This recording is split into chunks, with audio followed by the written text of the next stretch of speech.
Yesus. Morning everyone, praise the Lord that we all can be here today to praise and worship Him. Puji Tuhan, kita semua dapat berkumpul di sini tanpa kurang suatu apa untuk memuji dan menyembah-Nya. Mari kita siapkan hati dan pikiran kita untuk masuk ke dalam hadirat-Nya yang kudus dengan bermeditasi di dalam doa. Let us all quiet our heart and mind to enter His holy presence with meditation and prayer. Let us begin.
Ayat untuk mengawali ibadah kita pagi ini diambil dari kitab Mazmur, pasal yang ke-63 ayat 2 dan 3. Call to worship is taken from the book of Psalm, chapter 63, verse 2 and 3. Saya undang jemaat untuk bangkit berdiri untuk menghormati firman Tuhan. Mazmur 63 ayat 2 dan 3 berbunyi demikian. Demikianlah aku memandang kepadamu di tempat kudus, sambil melihat kekuatanmu dan kemuliaanmu. Sebab kasih setiamu lebih baik daripada hidup. Bibirku akan memegahkan engkau. Mari kita buka ibadah kita dengan pujian penghormatan. Praise Lord Jesus. Let us all praise and worship Him.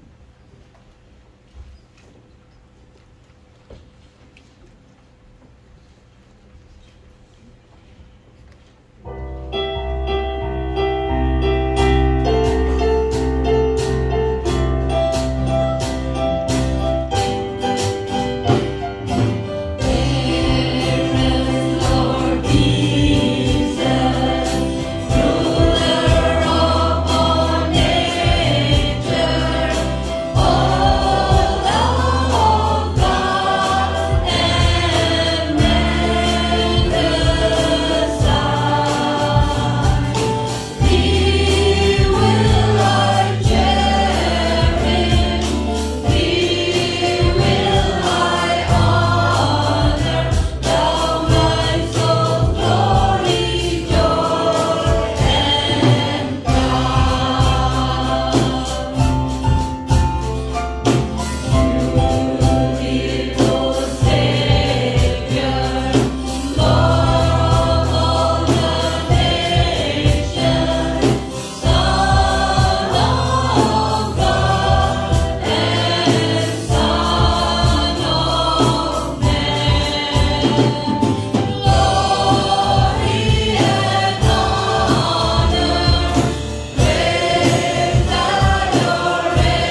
datang ke hadirat-Mu pada pagi hari ini dengan penuh sukacita dan ucapan syukur.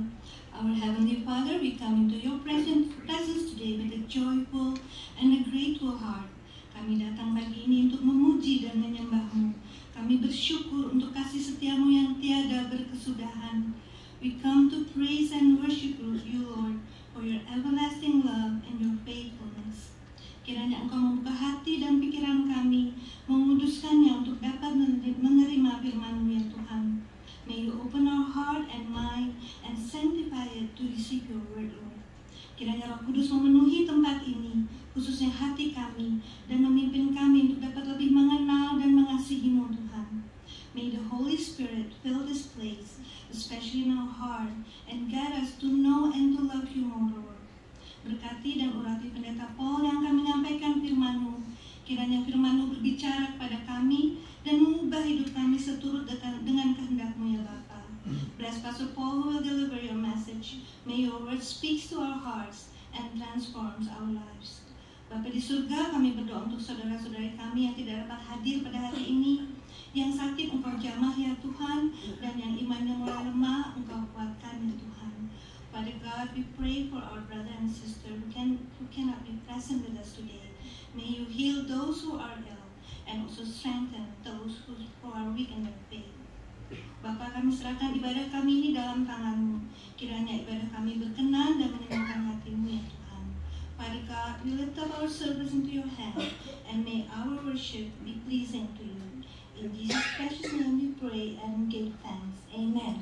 Terima kasih, silakan duduk kembali.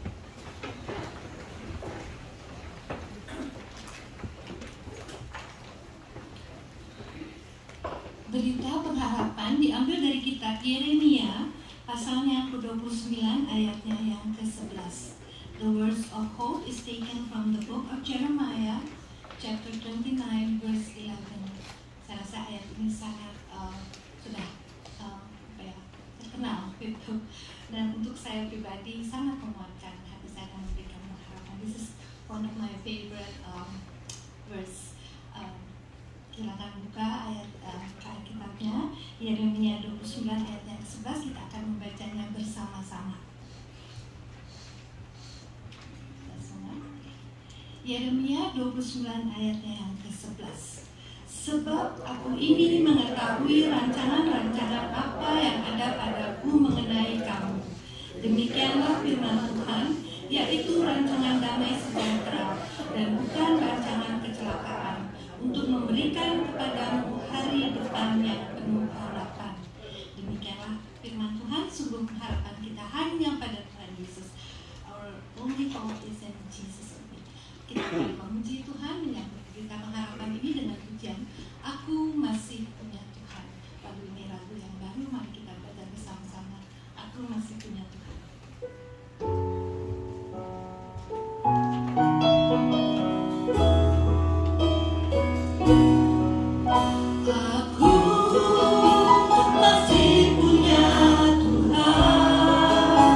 Punya pengharapan.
ayatnya yang ke-12.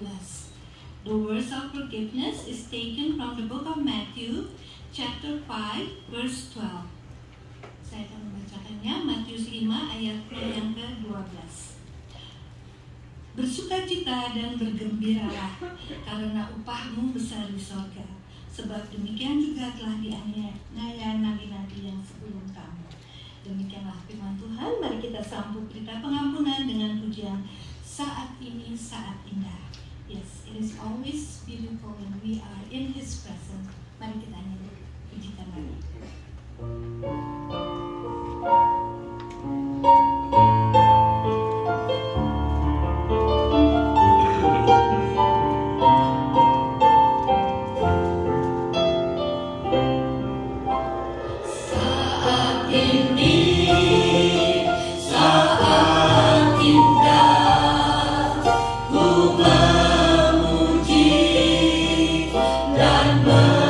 Menyembah hadiratmu.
Sebelum kita masuk dalam doa, marilah kita pujikan nama Yesus. Before we pray, let us sing the song, The Name of Jesus.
Good morning, our Heavenly Father, and thank you for this new day that you have given us, for us to come into your house and to worship you.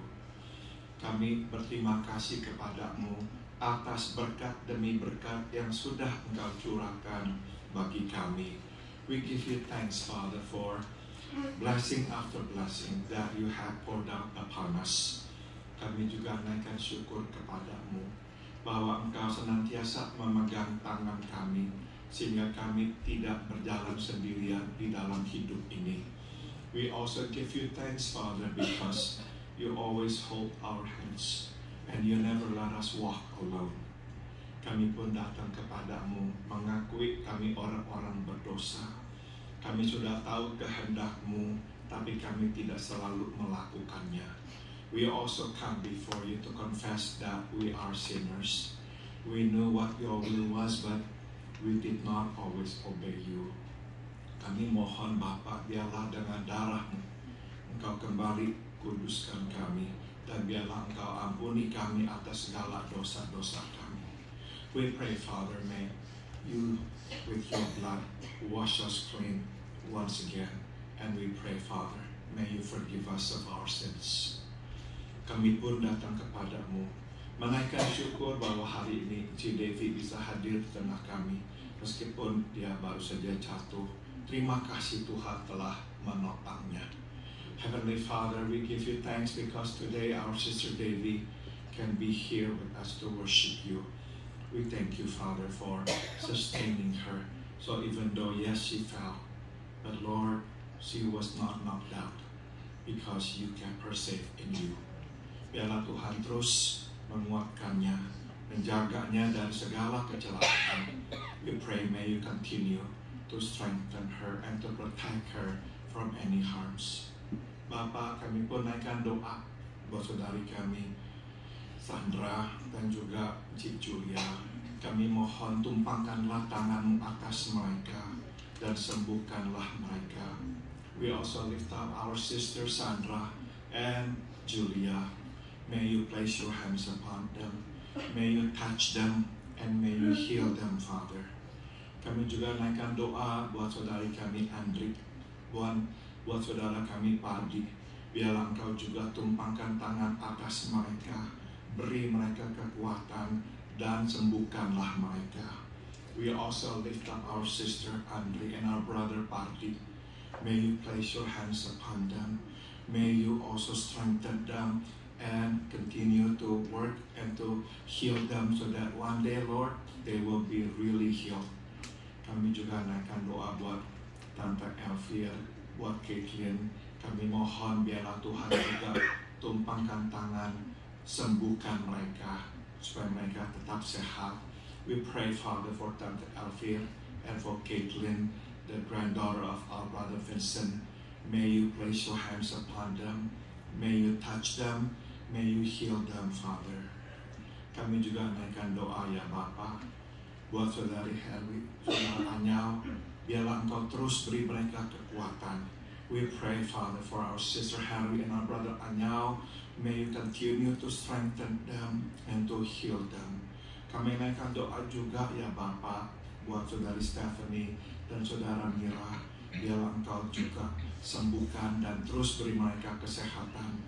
We pray for our sister Stephanie and Mira. May you continue to heal them and to keep them strong and healthy. Kami juga naikkan doa buat saudara-saudara kami yang jauh seperti Cik Sian-Sian, Om Haim, Tante Tina, Om Arif, Tante Bessie. Biarlah Engkau bersama dengan mereka. Biarlah Engkau juga berikan kepada mereka perlindungan-Mu. We pray, Father, for our sister Sian-Sian, Om Haim, Tante Tina, Om Arif, Tante Betsy. May you be with them. May you protect them from any harms or dangers. Kami juga naikkan doa ya Bapak buat tetangga kami Norma. Biarlah Engkau terus berikan kepadanya kekuatan dan kesehatan. We pray, Father, for our neighbor Norma. May you continue to strengthen her and to keep her strong and healthy. Terima kasih Bapak. Engkau mendengar doa-doa kami ini. Thank you, Father, for hearing our prayers. Kami pun naikkan doa buat kami yang bergumul dengan kehidupan kami masing-masing. Engkau tahu dan Engkau dengar doa-doa kami. Kami mohon biarlah Engkau jawab. Engkau bukakan jalan buat kami. We pray, Father, for those of us who have unspoken struggles. You have heard our prayers and you know what our struggles are, so we pray. May you provide a way out. May you help us, Father. May you give us your strength. Terima kasih, Bapa. Thank you, Heavenly Father. Sekarang kami mohon berbicaralah. Kami siap untuk mendengarkan-Mu. And now we pray, Father, please speak to us. We are ready to listen to you. Di dalam nama Tuhan kami Yesus Kristus, kami berdoa. In the name of our Lord and our Savior, Jesus Christ, we all pray. Amen.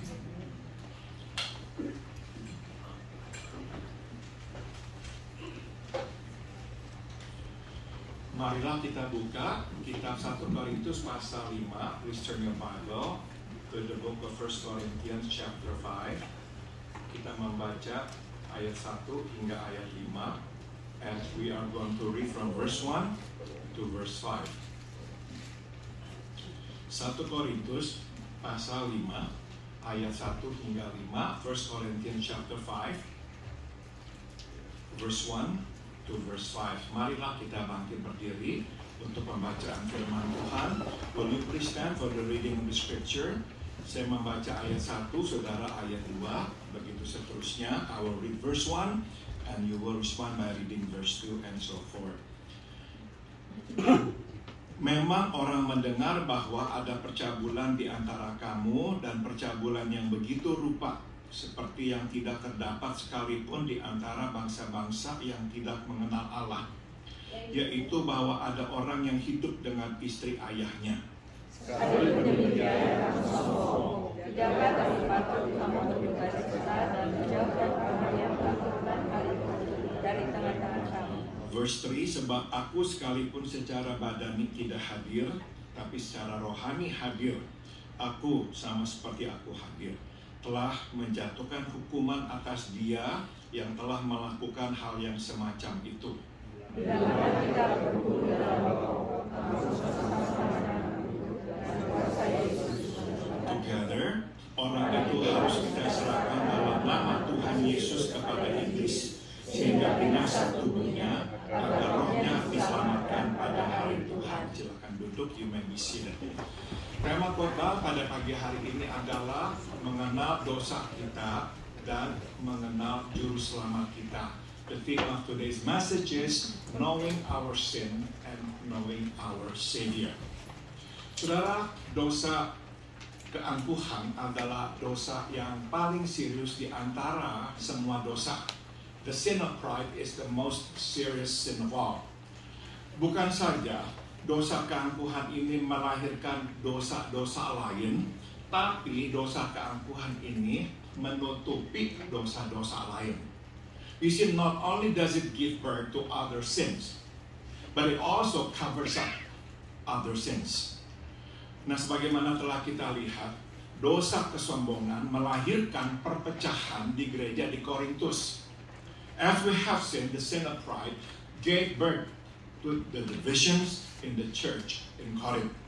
Nah, hari ini kita akan melihat bukan saja dosa keangkuhan melahirkan dosa yang lain, yaitu percabulan, tapi juga menutupinya, sehingga akhirnya menimbulkan bahaya yang besar terhadap kekudusan gereja dan pekerjaan Tuhan secara keseluruhan. Today we will see that not only did the sin of pride breed another sin, in this case sexual immorality, but it also covered it up, thus presenting a threat to the sanctity of the church and the overall work of God. Paulus memulai dengan berkata, ada laporan bahwa terjadi percabulan di antara kamu. Paul begins by saying, it is reported that there is sexual immorality among you. Nah, saudara, tampaknya siapapun yang melaporkan ini kepada Paulus, mereka itu sudah merasa tidak berdaya untuk berbuat apa-apa tentang masalah ini. Itu sebab mereka harus melaporkannya langsung kepada Paulus.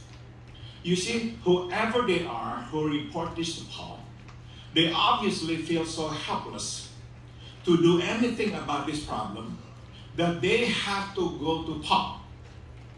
Perpecahan di antara mereka sudah begitu parah sehingga sebagai gereja mereka tidak lagi dapat menangani masalah ini. You see, the divisions among them are so bad that they as a church are no longer able to deal with this problem.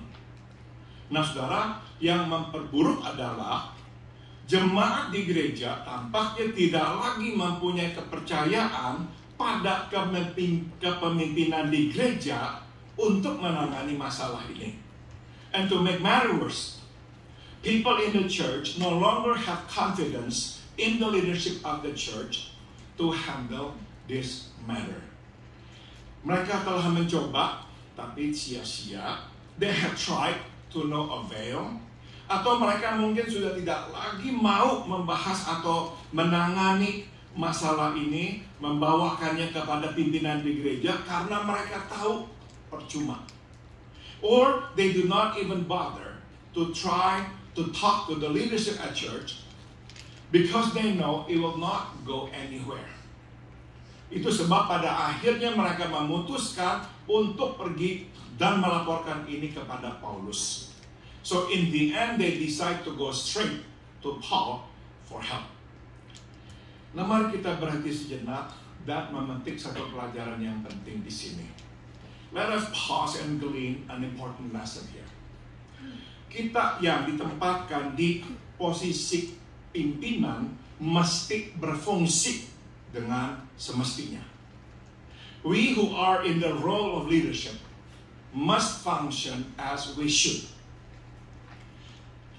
Sewaktu kita berfungsi semestinya, maka orang yang berada di bawah pengawasan kita akan percaya dan hormat kepada kita.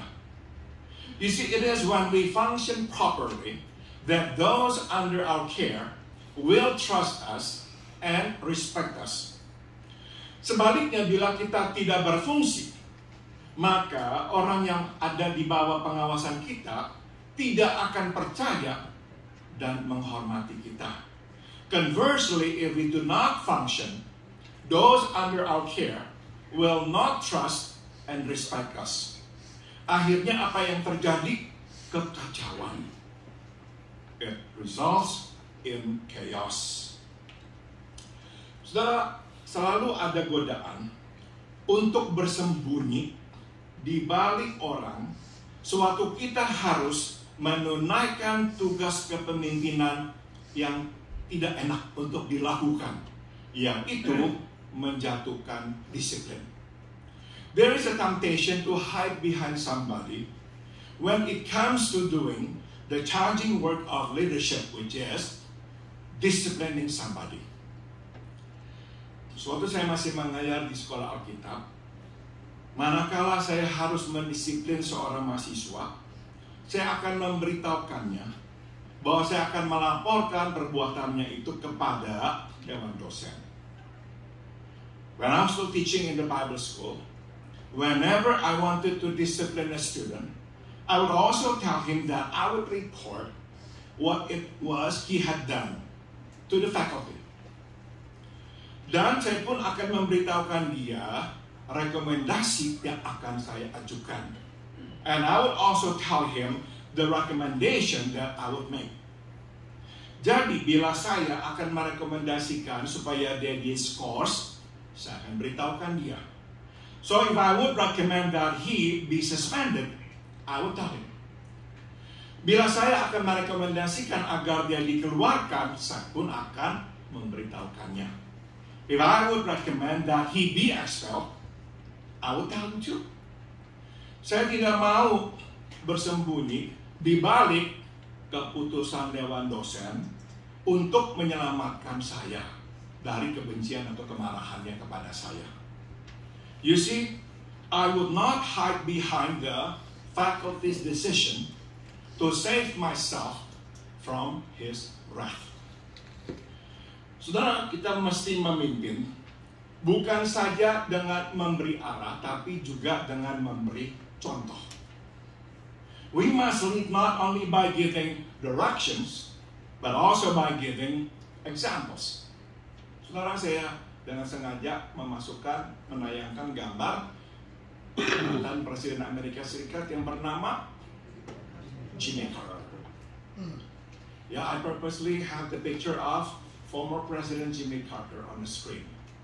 Apa yang sedang dia lakukan di sana, saudara? Dia sedang bekerja, membangun rumah. What is he doing out there? He's actually working, building a house. Kita tahu dia sangat terlibat di dalam sebuah organisasi yang bernama Habitat for Humanity. He's very much involved in this organization called Habitat for Humanity. Apa tuh sih pekerjaan organisasi itu? Membangun rumah-rumah buat orang-orang miskin. What do? They build houses for the poor. Dan Jimmy Carter menyumbangsikan waktu dan tenaganya membangun rumah buat orang-orang miskin. And Jimmy Carter gave his time and his energy to build houses for the poor. Nah, saudara-saudara, suatu tidak bisa tidak ya, kita melihat hal seperti ini, kita melihat sebuah contoh. We cannot help but when we see this, we see what? Examples.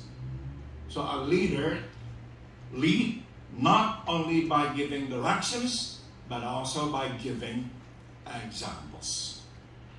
Nah, saudara, waktu mereka yang di bawah pengawasan kita melihat ya, kita ini kok layak untuk dipercaya dan dihormati, maka mereka akan mendengarkan kita. You see, when those under our care see that we are worthy of their trust and their respect, they will listen to us. Singkat kata, kita hanya bisa memimpin dengan efektif bila orang mendengar kita, ya kan? So you see, we can only lead effectively if people listen to us. Saudara, kita memang tidak semuanya akan diangkat menjadi pimpinan sebuah organisasi. It's true that maybe only a few of us will get the chance, the time to become leaders of an organization. Tapi kita sebetulnya adalah pemimpin, sekurang-kurangnya terhadap satu orang yang di dekat kita. But you know what? We are actually still a leader, at least to somebody, to one person. Saudara, siapapun orang yang ada dalam hidup kita, sebetulnya memberi kepada kita kesempatan untuk memimpinnya. You see, whoever it is that God puts around us actually gives us that opportunity to lead that person. Karena saudara, waktu kita berteman atau bergaul dengan orang dan mereka melihat kita ini memimpin, ya, dengan arahan yang baik, dengan contoh kehidupan yang nyata, mereka tidak akan mendengarkan kita. You see, when those around us see that we give good directions, wise directions, godly directions, and they also see we walk the talk, we lead by examples, they will listen to us. Mereka akan mencari kita sewaktu mereka menghadapi kesulitan. Whenever they have problems, they will come to us and ask for our direction. Jadi sebetulnya saudara, kita semua adalah pemimpin. So you see, we are all leaders. Nah saudara, selain dari satu orang, kita sudah tentu adalah pimpinan juga di mana? Di rumah tangga kita. And of course, we are also a leader in our own household. Dan memang ini yang paling sulit, and this is the most difficult. Makanya Yesus pun berkata, seorang nabi itu dalam kampung halamannya biasanya tidak dihormati. And that's why Jesus himself said, a prophet is without honor in his hometown. Because it is the most difficult to lead our own household. Kenapa saudara? Karena kita dekat dengan mereka. Why is it so hard? Because we are close to them. The closer we are, the more difficult it is to lead somebody. Karena kenapa saudara? Karena mereka melihat kita terlalu jelas. And the reason is because they can see us very clearly. Maka saudara, kita harus menjaga kehidupan kita nomor satu di rumah kita. And that is why we need to watch how we live. First of all, where? At home. At home. Kita sambung. Ada satu lagi yang mesti kita perbuat bila kita ingin menjadi seorang pemimpin yang efektif. But there is something else we must do if we wish to become effective leaders. Yaitu, kita harus mempunyai integritas. We ought to have integrity. Saudara, kepemimpinan yang berintegritas memang mencakup beberapa aspek. Salah satunya adalah kejujuran. Leadership integrity encompasses many aspects. One of them is honesty. Saudara, bila kita tidak bisa hidup sesuai dengan standar yang kita ini percayai, jangan beritahu orang untuk hidup sesuai dengan standar itu tanpa memberitahu mereka bahwa kita sendiri sebetulnya jatuh bangun atau gagal hidup sesuai dengan standar itu. If we cannot live up to a certain standard, do not tell people to live up to that standard without telling them that we ourselves do not live up to that standard, or that we are still struggling to live up to that standard. Saudara, saya sengaja menayangkan lagi foto Presiden Jimmy Carter dengan istrinya Rosalind dan wawancara televisi dari ABC News dulu ya, meninggal dunia, Barbara Walters. Saudara, saya masih ingat sekali menonton wawancara ini. I remember this because I saw this interview. Saudara, salah satu pertanyaan yang ditanyakan memang adalah apakah dia kadang-kadang, Jimmy Carter, mempunyai pikiran-pikiran yang bernafsu. He was asked whether or not he still has or he still struggles with lust. Saudara, dia seorang yang dikenal sebagai mantan presiden. Dia juga dikenal sebagai seorang yang mengajar sekolah minggu, seorang anak Tuhan yang baik. Menjawab pertanyaan itu susah sekali. You see, he's a former president and he's a lifelong Bible teacher. He's known to be a very devout Christian. So to answer that question is mighty difficult. Tapi apa jawabnya? So what did he answer? Yes, I do. Dia menjawab, saya masih bergumul dengan nafsu. Kalau melihat perempuan, kadang saya masih bernafsu. He said, when I see women, sometimes I still lust after them. Jujur, saudara.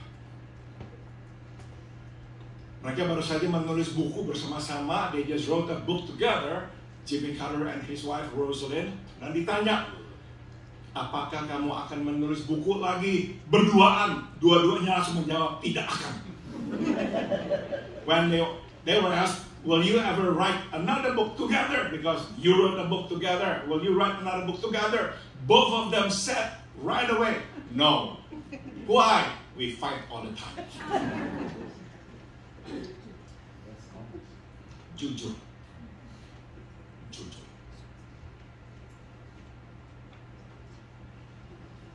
Jadi saudara, seorang yang ingin dihormati dan didengar mesti jujur. So if we want people to have respect for us and to trust us, we must live honestly. Mari kita lanjutkan. Let's continue.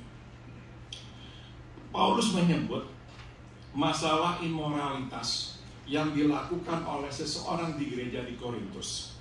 Yaitu saudara, orang ini hidup dengan istri ayahnya alias ibu tirinya sendiri. Well, that means the kind of immorality perpetrated by a certain church member. That a man is sleeping with his father's wife, in other words, with his stepmother. Paulus berkata ini benar-benar keterlaluan. Paul says that this is way out of line. Mengapa? Karena perbuatan ini bahkan tidak diterima oleh orang-orang yang tidak percaya Tuhan. Because such an act is not even tolerated by the unbelievers. Mereka itu akan menghukum, menyalahkan orang yang berbuat seperti itu, tapi kok ini di gereja malah dibolehkan. They condemn it, but here in the church, they allow it. Sayang, apa yang terjadi di Korintus terjadi juga ya pada masa kita ini. Mungkin bukan dalam hal dosa yang sama, tapi dosa-dosa yang lain. Sadly, what happened in Corinth still happens today. Perhaps not that specific sin, but surely other sins. Kita yang mengklaim diri sebagai orang Kristen kadang melakukan dosa yang begitu buruk. We who claim to be Christians at times commit sin that most find it so repulsive. Biasanya suatu kita mendengar berita seperti itu, kita bertanya, kok bisa ya? When we hear that, we usually ask, how could they? Bukankah mereka seharusnya tahu yang mana yang baik, yang mana yang tidak baik, yang mana yang salah dan mana yang benar? Don't they know what is right and wrong and good and bad? Dan bukankah mereka mempunyai Roh Kudus dalam hidup mereka? And don't they have the Holy Spirit in them? Nah, ini membawa kita kepada pelajaran kita yang kedua hari ini. And this brings us to our second lesson today, which is jangan remehkan kekuatan daging kita. Do not ever underestimate the power of the flesh. Saudara, Tuhan tidak mengambil kehendak kita. You see, God does not take our will away. Dia juga tidak menggantikan kehendak kita dengan kehendaknya. In fact, He does not even supplant our will with His will. Setelah Tuhan menyelamatkan kita, Dia membiarkan kita mempunyai kehendak kita. You see, having saved us, He lets us have our will. Mungkin saudara pernah juga bergumul dengan dosa tertentu. Like sometimes you perhaps also have dealt with a specific sins in your life. Saya masih ingat sekali, saya juga sering dulu waktu menghadapi pergumulan, saya berkata, Tuhan, bisa nggak Tuhan mengambil kehendak saya, melenyapkannya? I remember there were times I prayed to God, please take this will away. Saya juga pernah berdoa, Tuhan bisa nggak atau mau nggak Tuhan mengganti kehendak saya dengan kehendak-Mu, sehingga saya hanya tahu satu kehendak, yaitu kehendak-Mu. I have also prayed, Lord, can you just take my will away, replace it with your will, so I only know of one will, and that is your will. Tuhan tidak melakukan itu. But God does not do that. Perbedaan antara sebelum dan setelah kita percaya dan mengikuti Yesus adalah sebelum kita percaya dan mengikuti Yesus, kita hanya tahu satu suara untuk kita dengarkan, yaitu suara keinginan kita sendiri. The difference between before and after we believe in and follow Jesus is that before we only had one voice to listen to, which is our desire. Setelah kita percaya dan mengikut Yesus, kita sekarang mempunyai dua suara untuk kita dengarkan. Suara keinginan sendiri dan suara keinginan Tuhan. Now, after we believe in and follow Jesus, we have two voices to listen to. Our desire and God's. Nah, daging kita ingin mendengarkan suara keinginan kita. Tapi roh kita ingin mendengarkan suara keinginan Allah. Our flesh wants to listen to our desire. But our spirit wants to listen to God's desire. Jadi, bila kita hidup di dalam persekutuan dengan Roh Kudus, roh kita akan menjadi kuat sehingga dapat menaklukkan daging kita. It then follows, if we live in fellowship with the Holy Spirit, our spirit will be strong enough to conquer our flesh. Tapi bila kita tidak hidup akrab dekat dengan Roh Kudus, maka roh kita tidak akan cukup kuat untuk mengekang atau mengalahkan keinginan daging kita. But if we do not live in close fellowship with the Holy Spirit, our spirit will not be strong enough to squash the desire of our flesh. Itu sebab kita ini kan mungkin yang pernah bertemu dengan orang yang memanggil dirinya Kristen tapi kok jatuh bangun masuk ke dalam dosa. That explains why we sometimes meet those who call themselves Christians but keep falling into sin. Hari ini mereka bertobat, besok berbuat lagi. Today they repent, but tomorrow they fall again. Nah, mungkin kita berkata, memang dia orangnya lemah. What we then say is, oh, they're weak. That's why. Kenyataannya, saudara, ini pentingnya untuk kita perhatikan. Pada kenyataannya kita semua lemah. Tidak ada seorang pun di antara kita yang kuat. Well, the fact is, we are all weak. None of us is strong. Masalahnya adalah mereka tidak hidup dekat dalam persekutuan dengan Roh Kudus.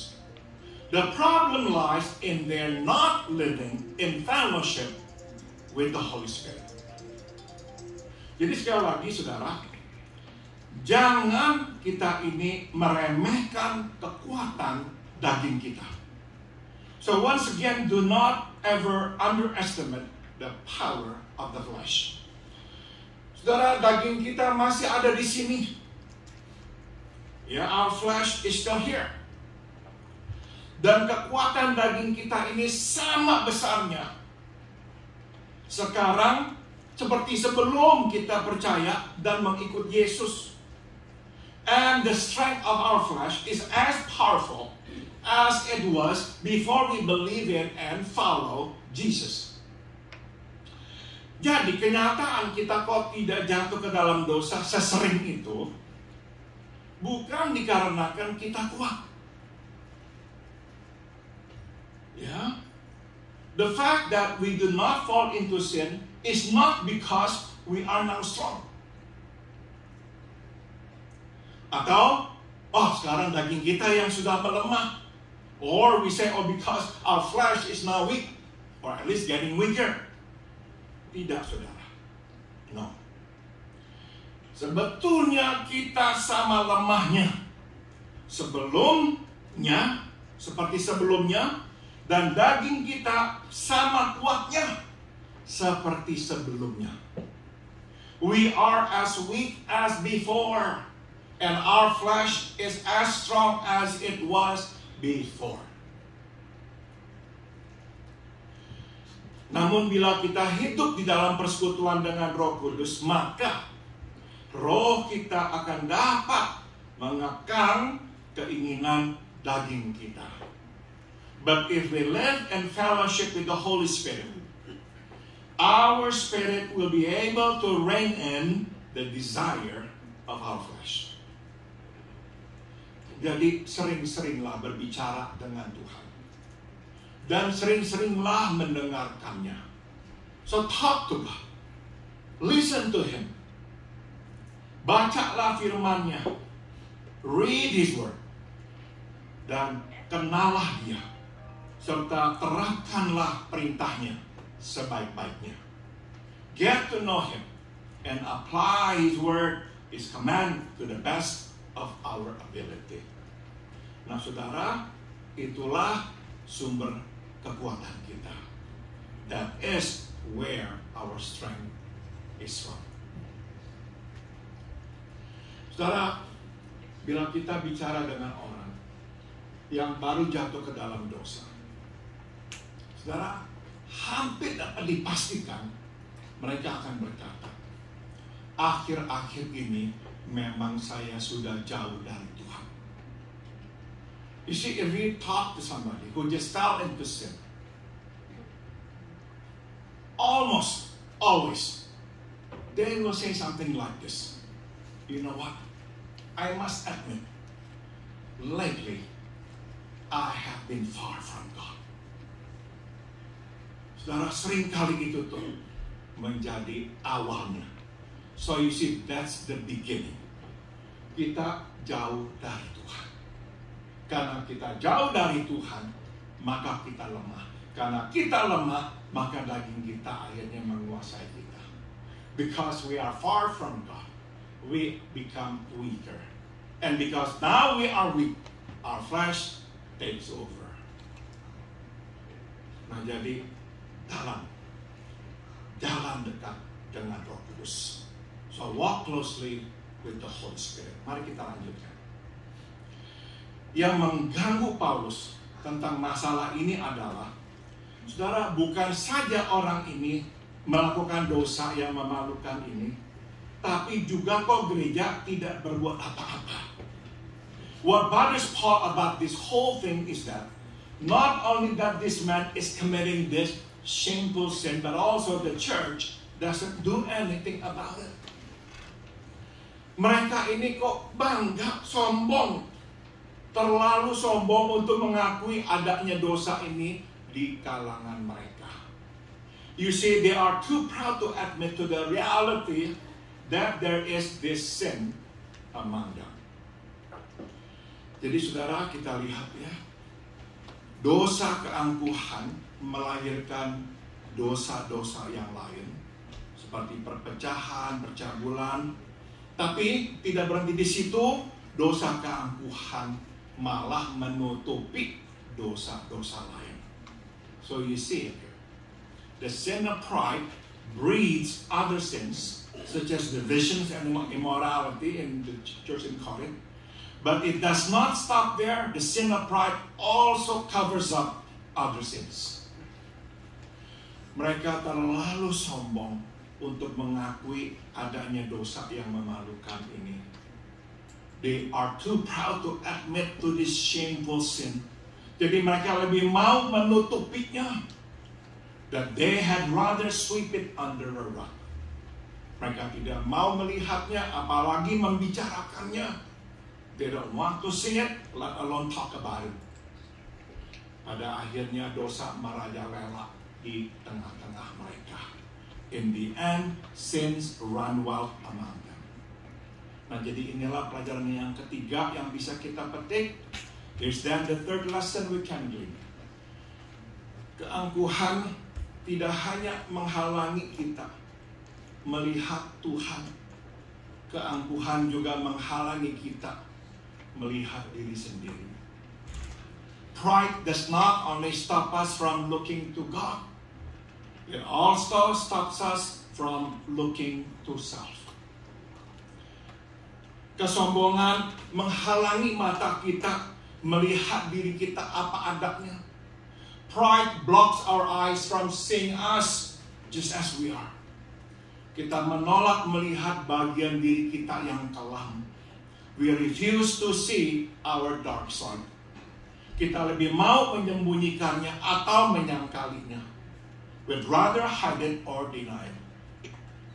Tapi karena kita tidak menanganinya, maka akhirnya kita membiarkan dosa bertumbuh dan malahan menguasai kita. But by not addressing it, we're letting it grow and have a grip on us. Saudara, dosa yang tidak kita akui, dosa yang tidak kita hadapi, bukan hanya akan bertumbuh, tapi akan berkembang. Kemana? Sin that is not acknowledged, much less dealt with, will not only grow, but it will also spread. Jadi kita kalau mau menghentikan pertumbuhan dan perkembangan dosa, kita mesti mengakuinya dan menghadapinya. So if we want to put a stop to its growth and spread, we must acknowledge it and deal with it. Saudara, ingatlah, pertobatan tidak pernah bersifat umum. Pertobatan selalu bersifat spesifik. Repentance is never a general term. Repentance is always specific. Kita bertobat atas dosa tertentu yang telah kita lakukan. We repent over a specific sin we have committed. Maka dalam doa pribadi kita, jangan hanya berkata, ya, Tuhan ampuni saya orang berdosa. In our personal prayer, do not only say to God, please forgive us our sins in general. Kalau kita disadarkan Tuhan kita telah berbuat dosa, katakan itu kepada Tuhan secara pribadi.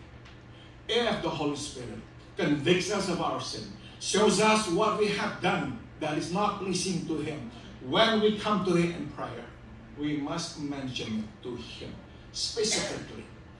Tuhan, saya telah melakukan ini. Saya berdosa. Saya minta ampun. Lord, I have done this. So I come to you and ask you to forgive me. Specific. Tidak umum. Saudara, kita pasti pernah melakukan dosa yang kita malu. We have certainly done things that we are ashamed of. Kita tidak mau membicarakannya. We do not want to talk about it. Bahkan kita tidak mau mengingat-ingatnya. We do not even want to think about it. Terlalu memalukan. It is too shameful. Tidak apa. Tidak bicara kepada orang. Tapi sekurang-kurangnya kita mesti akui. That is fine if we don't want to talk about it to somebody else. As long as we admit it to ourselves. Jangan sangkali. Do not deny it. Akui bagian yang kelam dalam diri kita ini. Ya, admitting to this dark side. Nah, waktu kita akui, maka kita diingatkan. Memang kita adalah orang berdosa yang diselamatkan oleh kasih karunia dan kemurahan Allah. Admitting to this dark side reminds us that we are all sinners, saved by grace and the mercy of God. Juga kalau kita mengakuinya, kita akan juga dimampukan untuk menerima dan mengampuni orang lain. Admitting it also help us accept and forgive one another. Jadi ingatlah prinsip ini. So remember this principle. Kita mungkin sedikit lebih baik dari orang lain. Tapi kita tidak jauh lebih baik daripada orang lain. We may be a little better than others. But we're not much better than others. Kalau kita dibesarkan, hidup di dalam kondisi yang sama, besar kemungkinan kita telah melakukan dosa yang sama. Given the same circumstance, we might have done the same thing. Atau, ya kita belum pernah melakukannya, tapi bukankah pernah terlintas dalam benak kita untuk melakukannya? We may not have done it, but we have certainly thought about it. Mari sekarang kita akhiri dengan bagian yang terakhir. Now we have come to the last part. Bukan saja Paulus menegur gereja akan dosa ini, Paulus juga meminta gereja mendisiplin orang itu. Not only does Paul confront the church of this shameful sin, but he also asks them to discipline that man. Dia menyuruh orang untuk mengatakan kepada orang tersebut bahwa kami menyerahkan engkau kepada iblis supaya dagingmu dihancurkan, tapi supaya rohmu diselamatkan pada hari Tuhan kita Yesus Kristus. He directs them to deliver that man to Satan for the destruction of the flesh, that his spirit may be saved on the day of the Lord Jesus. Nah, apa yang dimaksudkan oleh Paul dengan perkataan ini? What does Paul mean by this instruction? Kita yang punya anak ya, mungkin pernah mengatakan kata-kata berikut ini kepada mereka sewaktu mereka tengah memberontak. We who have raised children might have said this to them during their times of rebellion, yaitu, kalau kamu tidak lagi dengar kami, nah nanti satu hari orang yang akan mengajar kamu dan kamu akan harus dengar.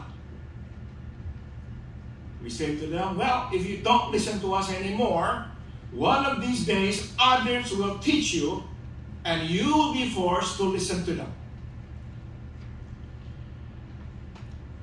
Kalau kamu tidak juga mau mendengar orang, maka nanti hidup atau situasi dalam hidupmu akan mengajak engkau dan engkau akan dipaksa untuk mendengar.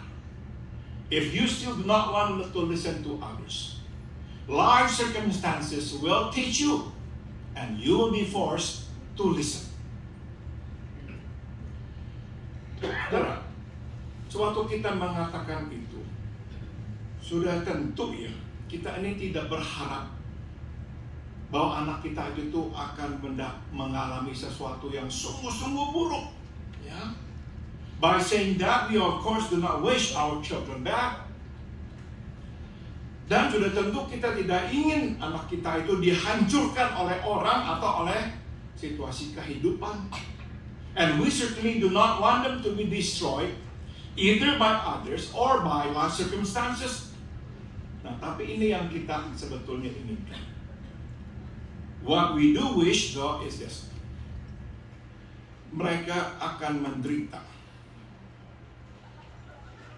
berat, sehingga pada akhirnya mereka akan bertobat dan menjadi lebih baik. This is what we wish. That they will suffer badly enough that they will consequently repent and be better. Jadi saudara, waktu Paulus berkata seperti ini, Paulus berharap dengan menyerahkan orang yang tidak bermoral ini kepada iblis, orang ini akan menderita di tangan iblis sampai akhirnya dia harus bertobat. Seperti begitu maksudnya.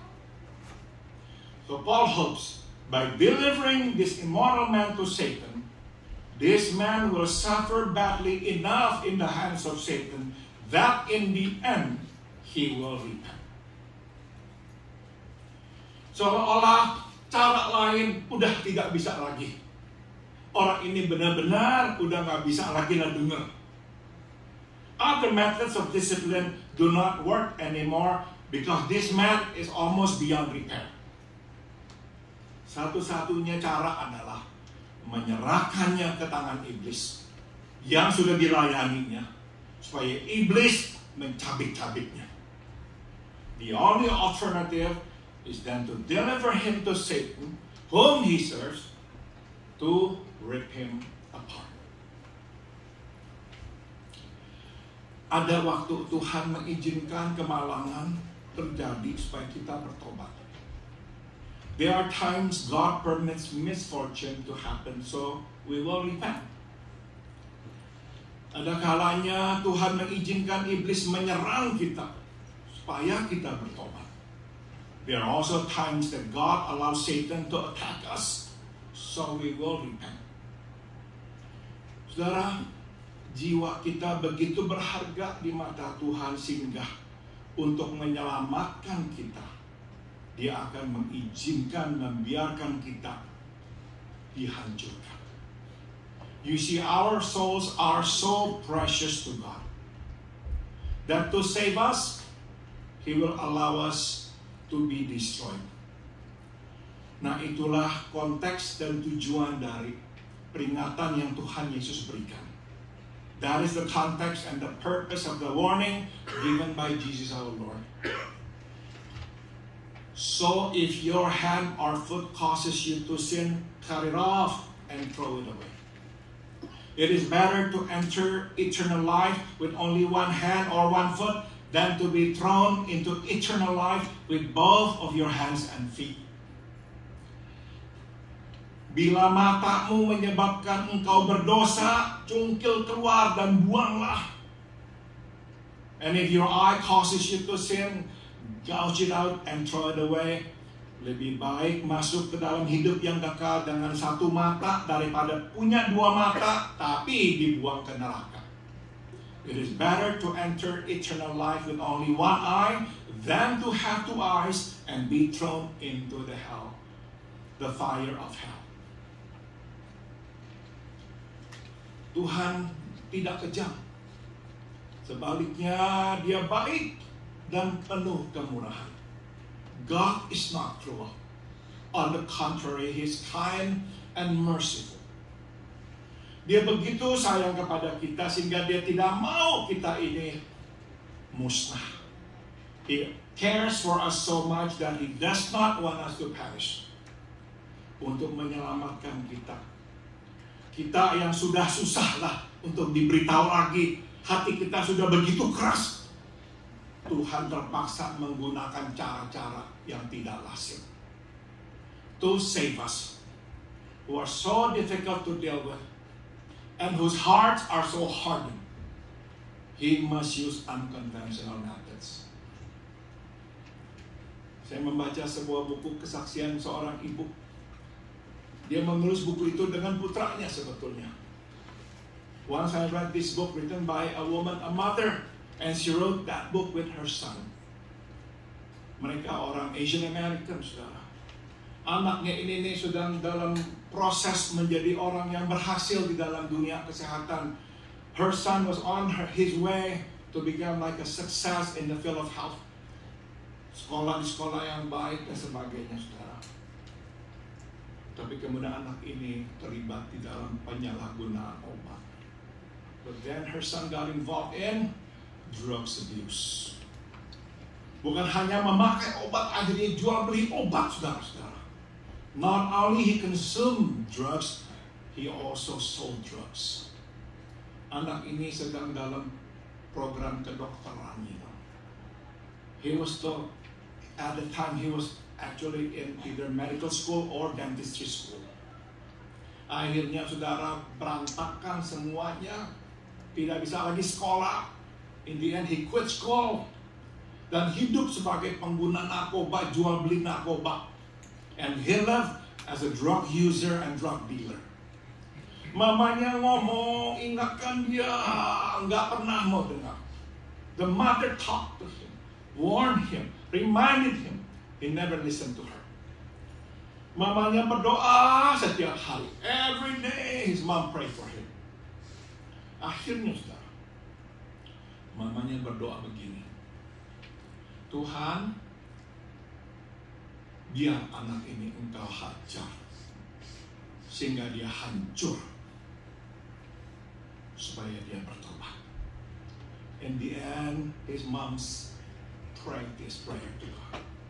Lord, please destroy him, that he will repent. Apa yang terjadi? What happened then? Anak itu ditangkap polisi, masuk penjara. He was arrested, sent to jail. Nah, di dalam penjara itu, saudara, waktu diadakan tes kesehatan, pemeriksaan kesehatan, diketahui dia itu mempunyai penyakit HIV/AIDS. Di dalam penjara akhirnya anak itu bertemu dengan seorang narapidana yang lain yang sudah bertobat, dan melalui peranan orang itu, anak itu akhirnya bertobat. In prison, after he was diagnosed with HIV, he met another prisoner who had repented, believed in Jesus, and through him, this young man repented and became a Christian. Saudara, anak ini akhirnya keluar dari penjara, masuk sekolah Alkitab, dan sekarang menjadi seorang pelayan Tuhan. He got out of jail. In the end, he went to Bible school, and now he became a pastor. Dia tetap sakit, but he is still sick. Saudara, sebagai orang tua, kita tidak mau anak kita menderita seperti itu. As parents, I know none of us wants that to happen to our children. No. Tapi saudara, Tuhan itu sayang anak kita lebih daripada kita sayang anak kita. But don't you know that God loves our children more than we love our children? Dia yang begitu sayang sama anak kita, rela anak kita itu tuh menderita dan hancur supaya jiwanya selamat. But he who loves our children much more so than we, he is willing to see our children be destroyed so badly, so they will repent. So they will repent. So there are times God must use unconventional methods because no other methods can work anymore. Tapi mohon perhatikan saudara, please take a note here. Paulus tidak berkata, serahkan orang itu ke neraka. No, Paul does not say to deliver that man to hell. No. Dia mewakili hati Allah. Dia tidak mau melihat orang itu tuh dihukum selama-lamanya masuk ke neraka. Tidak. Representing the heart of God. Feeling the pulse of God's heart. He does not want to see that man be eternally condemned. Dia hanya memohon kepada Tuhan untuk mendisiplin orang itu dengan hukuman yang berat. He's only asking God to discipline that man with the severest form of punishment. Saudara, tidak ada yang lebih menyakitkan daripada disiksa oleh tangan iblis sendiri. You see, there's nothing worse than being tortured by the devil himself. Untuk mengakhiri, saya akan tinggalkan saudara dengan perenungan ini. To conclude, I'd like to leave you with this thought. Sebagaimana Paulus sudah perlihatkan, gereja di Korintus menjadi sombong. As Paul indicated, the church in Corinth was so puffed up. Nah, sudah tentu untuk sombong pasti ada alasannya kan ya. To be puffed up, there ought to be reasons for it. Nah, kita tidak tahu alasan mereka, tapi kita bisa menebaknya. We do not know exactly what the reasons were, but we can guess. Mungkin mereka bangga karena mereka berpengetahuan dalam filsafat Yunani. Perhaps they were proud of their knowledge in Greek philosophy.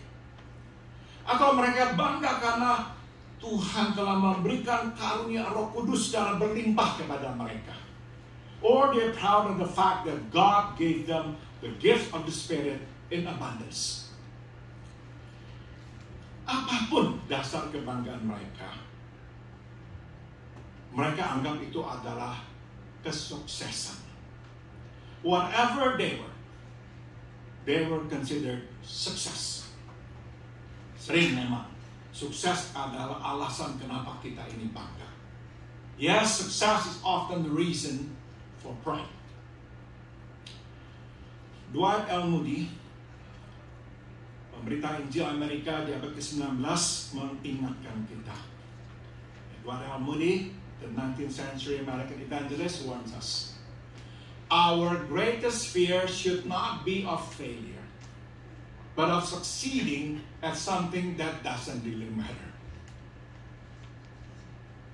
Ketakutan kita yang terbesar seharusnya adalah bukan takut gagal, bukan. Tapi justru sukses akan hal-hal yang tidak penting.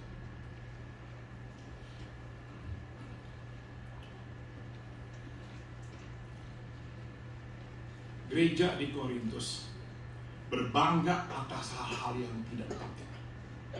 The church in Corinth took pride in things that did not matter. Dan itu yang kita lakukan. And that's what we often do, don't we? Hal-hal yang kita banggakan tidak penting. The things that we are proud of don't really matter. Paulus berkata di 2 Korintus 11:30, jika aku mesti bermegah, aku mau bermegah atas kelemahanku. If I must boast, I'd rather boast about the things that show how weak I am.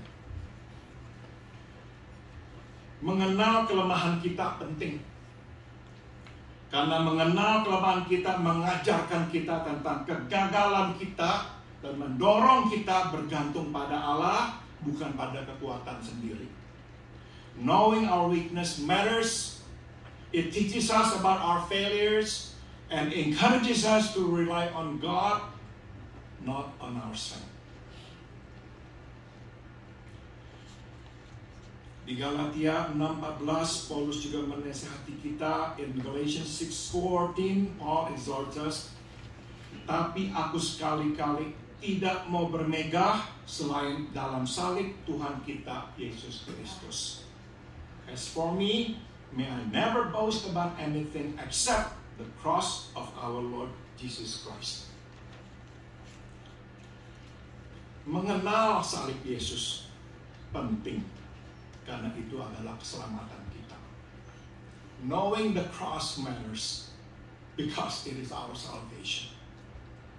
Mengenal dosa kita dan mengenal juru selamat kita, itu penting. Knowing our sin and knowing our Savior, that's what truly matters. Mari kita akhiri dengan doa. Let's conclude with prayer. Bapa dalam surga, kami mau hidup takut akan Tuhan sehingga kami tidak jatuh ke dalam dosa. We want to live fearing you, Lord, that we may not fall into sin. Tapi Bapa, ajar kami hidup akrab dengan Engkau sehingga kami juga kuat melawan daging kami. But Lord, we pray, may you draw us close to you so that we will be strong to conquer our flesh. Terima kasih Tuhan Yesus. Thank you Lord Jesus.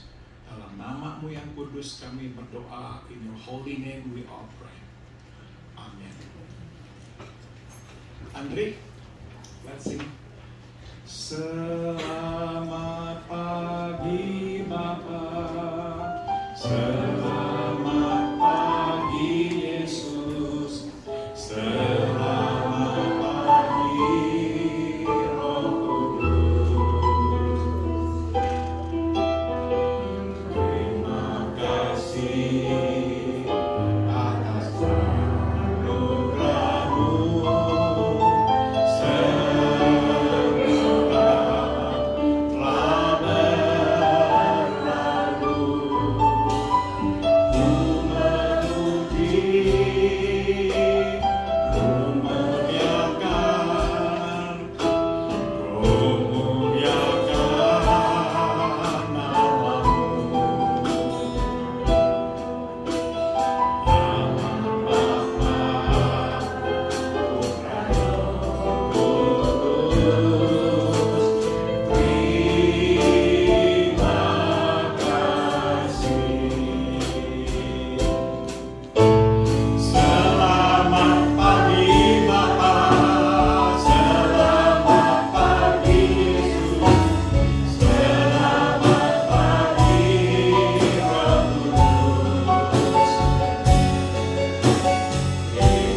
Thank you ya.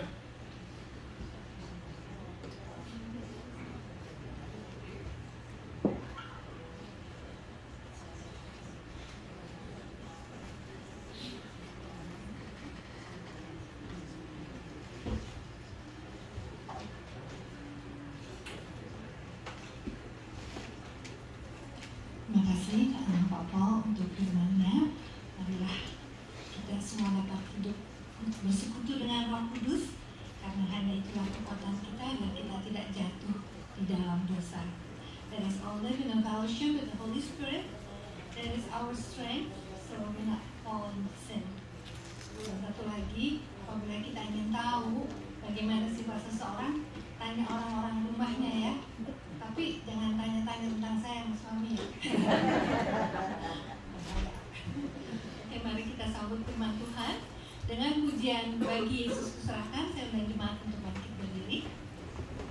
Kita serahkan hidup kita semua kepada Tuhan.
Tiba waktunya untuk kita memberikan persembahan syukur.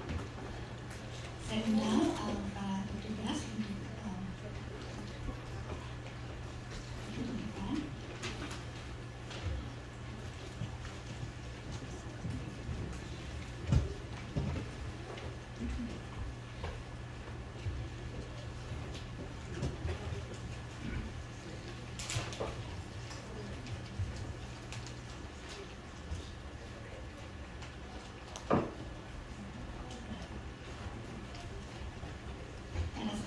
Cheerful giver, telah kita memberikan dengan penuh sukacita dan ucapan syukur.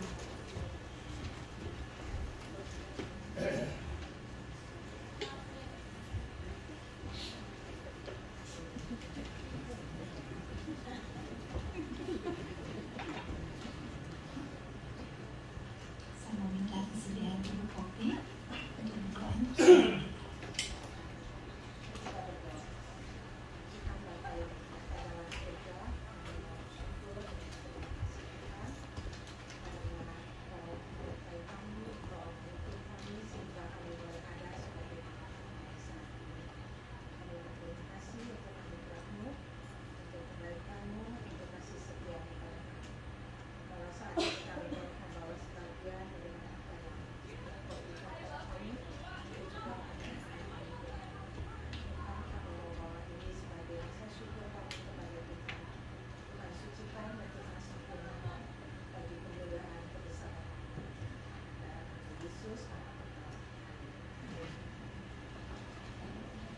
Sambil kantong persembahan dijalankan, kami mengundang vokal grup FIBC untuk membawakan pujiannya yang berjudul Bersyukur Itu Indah.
and your life will be beautiful.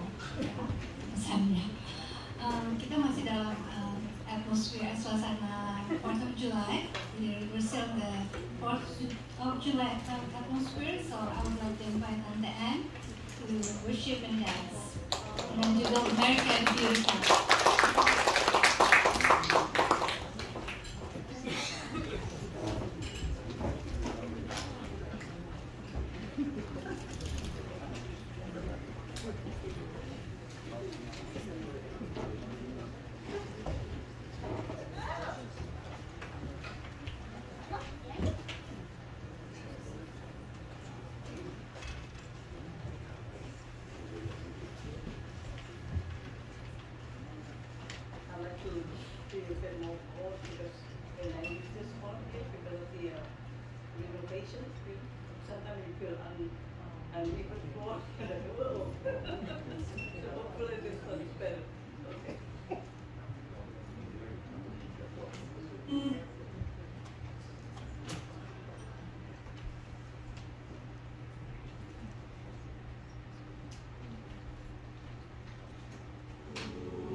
Mahalo, Tante Anne. Bukan America the Beautiful, yang nari juga beautiful ya. She's already 78 years old, but she still dance. So keep on dancing for her.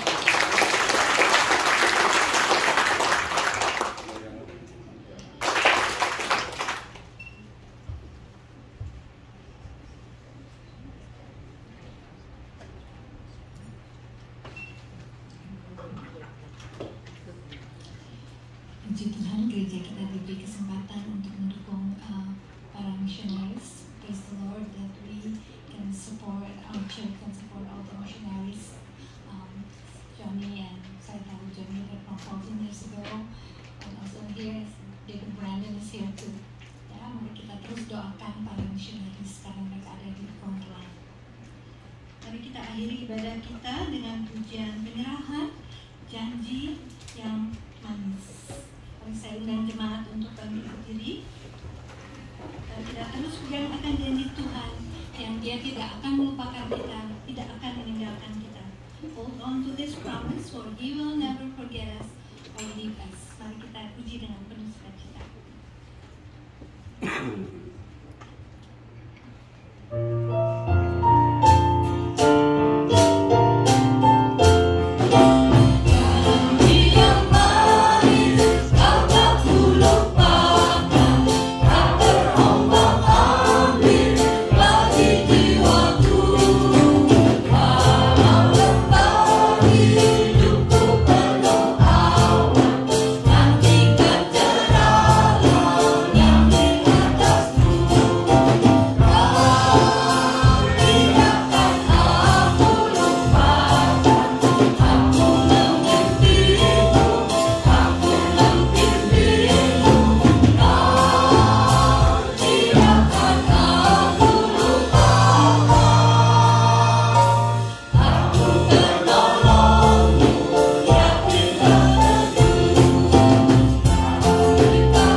Biarlah kasih karunia dari Tuhan kita Yesus Kristus, may the grace of our Lord Jesus Christ, biarlah kasih tak berkesudahan dari Allah Bapa, may the unceasing love of God the Father, dan biarlah persekutuan dan kekuatan dari Roh-Nya yang kudus menyertai kita sekalian. And may the fellowship and the power of His Holy Spirit be with us all dari sekarang sampai kita berjumpa dengan Tuhan kita Yesus di sorga nanti. from now on until we see Him face to face in heavens above. Amen.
Saya akan membacakan beberapa pengumuman. Yang pertama, selamat Hari Kemerdekaan Amerika pada tanggal 4 Juli. Yang kedua, tidak ada persekutuan wanita atau pria pada hari Sabtu 15 Juli karena ada nomor 3-nya. Ya, ada funeral service untuk saudara Bapak John Wee yang akan diadakan pada hari Sabtu 15 Juli di Rosehill Memorial Park and Mortuary, alamat tertera pada jam 3 siang di Hillside Chapel. Jadi masuknya dari gate 17 ya. Jadi bukan dari main entrance tapi dari gate 17, 2 miles dari main entrance. Dari Workman Mill Road ya, itu di tanda menuju Hillside Chapel. Jadi bukan chapel yang dari main gate itu ya. Dari gate 17. Dan sehabis makan siang ada latihan paduan suara dan angklung. Dan hari ini juga ada grad night atau prom ya, karena COVID yang lalu banyak yang tidak ada prom. Jadi Impact akan mengadakan grad night atau prom di gereja untuk anak-anak Impact. Akan dimulai pukul 5.30 sore. Mereka memerlukan bantuan untuk menghias ruang makan. Dan mungkin ada saudara yang berminat membantu, harap menghubungi saudara Karis Ginta atau Stacy Lau. Menghias akan dimulai pukul 2.30 siang. Jadi mereka akan menggunakan ruang makan. Jadi kalau bisa Bapak Ibu jam 2.30 ruang makan sudah clear ya, mereka akan menghias. Tapi kalau Bapak Ibu mau ikut-ikutan prom juga boleh ya. Mungkin dulu belum pernah ngerasain prom, apalagi saya dari Indonesia. Ya, jadi bisa pakai lawan dress. Bukan kawaii di mari. Oke, selamat datang bagi saudara yang baru pertama kali datang beribadah di gereja kami. Is there any first timer? Can you introduce yourself? Silakan memperkenalkan diri. Hai, nama saya Cecilia Lukito. Saya tinggal di Chino Hills. Teman Henny.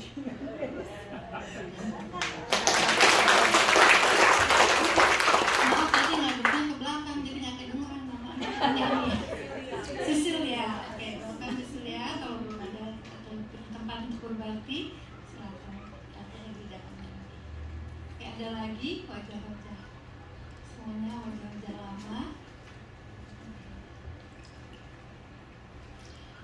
Kami ingin mengucapkan selamat hari ulang tahun. Oh, ini untuk Tante Elvir yang di Chicago. Selamat belakang birthday Tante Elvir. Mitchell Manuputi tanggal 11 Juli. Om Arthur Handoyo tanggal 12 Juli. Oh, Tante Ivon Kuat tanggal 15 Juli. Dan Natasha Lim 15 Juli. Selamat hari ulang tahun, selamat memberkati saudara-saudara sekalian. Mari kita tutup ibadah kita dengan berdoa untuk seluruh kita. Bapa di surga, terima kasih atas penyertaan-Mu. Kiranya ibadah kami menyenangkan hati-Mu ya Tuhan. Father God, thank you for being with us and may our praise and worship pleases you. Terima kasih atas firman-Mu. Thank you for your word, Lord. Help us to open our heart for the Holy Spirit to work within us, so we may not fall in sin. Tolong kami ya Tuhan untuk membuka hati kami agar Roh Kudus berkuasa selalu di hati kami sehingga kami tidak jatuh di dalam dosa. We pray that you also bless our fellowship and also bless the food that we're about to eat. May it nourish our body and also strengthen our faith. Thank you for providing us with all the things that we need, Lord. Kami berdoa untuk persekutuan kami, berkati makanan yang akan kami santap, sehingga memberi kekuatan bagi jasmani kami dan juga memperteguh iman kami. Terima kasih ya Tuhan, Engkau selalu menyediakan apa saja yang kami butuhkan. Berkati juga orang-orang yang kekurangan dan tidak bisa makan hari ini ya Tuhan. Jadikan kami penyalur berkat bagi orang-orang yang kekurangan tersebut. Bless the needy ones that are hungry today, Lord. Make us a channel of blessing for them. Kami serahkan sisa hidup kami ke dalam tangan-Mu ya Tuhan. Kiranya Engkau mau memakai kami sebagai alat-Mu. We surrender our life into your hand and may you use us as your instrument. Dalam nama Tuhan Yesus Kristus Juru Selamat kami yang hidup, kami telah berdoa dan mengucap syukur. Amin. Ibadah selesai, selamat hari Minggu.